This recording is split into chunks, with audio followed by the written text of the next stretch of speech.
Worst things to hear after a shoot is to say, oh, I don't have any sound. Oh, that's happened before. Also, you can pretty much guarantee that's the last thing you'll hear from them. Well, it didn't record. You didn't want to say that. Yeah. You're only as good as your last shoot. Welcome to freelance world. Right. If you mess up once in 20 years, okay. You know, everybody has an off day. You could get hired again. You mess up 5, 6 times in a year, you're going to have to find yourself another line of work. Fries with that. Exactly. You're going to be wearing a paper hat and a name tag. To get hired in the freelance world, it's a lot in who you know, but also it's performance based. I know a few people in the freelance world that are well liked, but they're not top performers.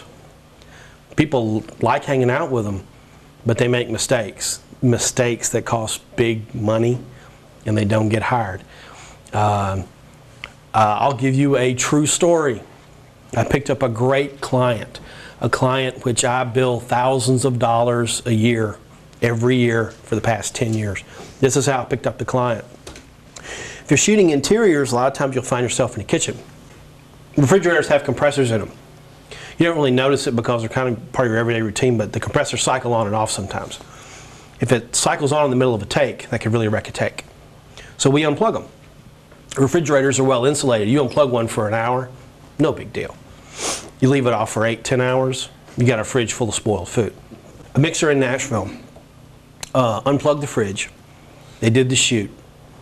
The next day, the family that owned the house called the producer and says, hey, somebody unplugged our fridge. We got about $300, $400 worth of spoiled food here. The producer said, I am so sorry. I will write you a check. It's in the mail today. She called the sound mixer. Hey, dude, you didn't plug the fridge back in. I had to bust the budget. I had to send $400 to these people for food. He said, yeah, I thought about that on the way home. But I didn't have their phone number. The producer said, you had my phone number. She said, I will never hire him again. He made 2 errors, didn't he? The screw up you can forgive. Trying to duck and cover. Nobody would catch it is the bigger error. Right. And being so blasé about it. Not my problem. So she said, I will be damned if I hire him again. And to this day she hasn't. She kept calling me. So don't let I've let somebody else's misfortune be my gain. But that's to hammer home the point. Freelance is all performance based.